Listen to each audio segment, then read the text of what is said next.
नमस्कार दोस्तों, AI summit में आज का सबसे बड़ा सवाल क्या है? एआई इंसानों की मदद कर सकता है? तो बात करते हैं अभी दिल्ली में हुई एआई समिट, जो कि 16 फरवरी से 22 फरवरी के मध्य में हो रहा है, जिसमें पीएम मोदी द्वारा जो है मानव विजन है ना, उसका मानव विजन की बात की गई है।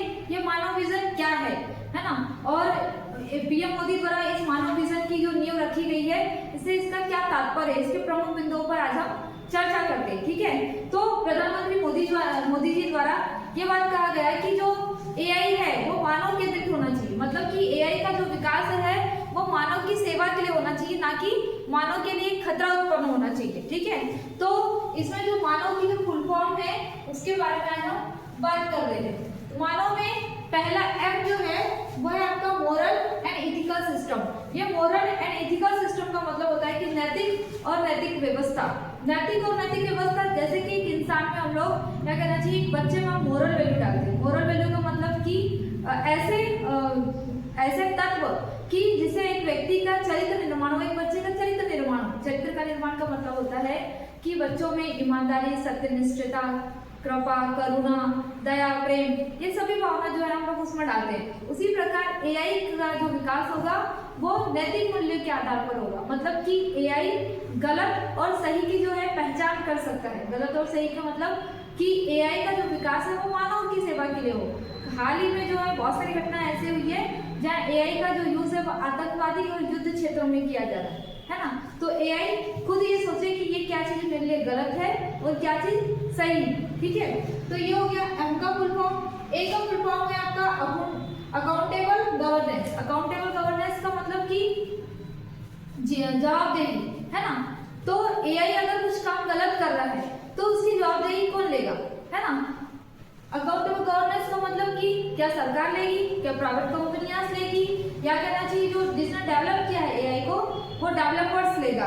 तो इसमें यही बोला गया है कि इसकी जो मतलब कहना चाहिए रिस्पॉन्सिबिलिटी, जो जवाबदेही है वो कौन लेगा। ठीक है, फिर आपका एन का मतलब है नेशनल सोवेरेनिटी। नेशनल सोवेरेनिटी का मतलब ये है कि जो राष्ट्रीय संप्रभुता है उसको बनाए रखना, राष्ट्रीय संप्रभुता को बनाए रखना का मतलब कि हाल ही में ये रिपोर्ट आई थी कि इंडिया का जो 33% डाटा है वो चैट जीपीटी के माध्यम से यूएसए भेजा जा रहा है।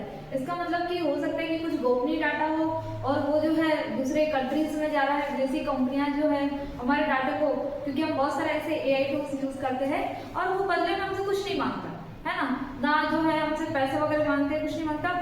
बस हम लोग जो है उस वेबसाइट पे जाते हैं, अपना नाम नंबर सब वो करते हैं और जो है अपना डाटा उस एआई सिस्टम को, या कहना चाहिए Chat GPT, WhatsApp, Facebook, Instagram, इन लोगों को दे देते हैं, है ना।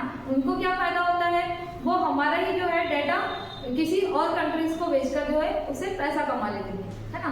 तो इन चीजों को थोड़ा विशेष भी ध्यान रखना पड़ता है। तो इसमें वही बोला गया है कि हमारा जो डाटा है उसकी कहना चाहिए राष्ट्रीय संप्रभुता के लिए कुछ जो डाटा है या किसी भी व्यक्ति का जो डाटा है उसकी जवाबदारी राष्ट्रीय स्तर पर राष्ट्र लेगा, और जो विदेशी कंपनियां हैं वो हमारे डाटा को बाहर नहीं भेजेगी। ठीक, फिर ए का मतलब है आपका एक्सिबल एंड इंक्लूसिव। एक्सिबल एंड इंक्लूसिव का मतलब ये होता है सुलभ एंड करना चाहिए आपका समावेश। सुलभ एंड समावेशी का मतलब आपने अगर देखे होंगे कि एआई का जो यूज है वो उच्च स्तर पर किया जाता है। उच्च स्तर मतलब उच्च वर्ग के स्तर पर किया जाता है। कमजोर वर्ग या पिछड़ा वर्ग इसका यूज ही नहीं कर सकता। अगर मैं बात करूं ग्रामीण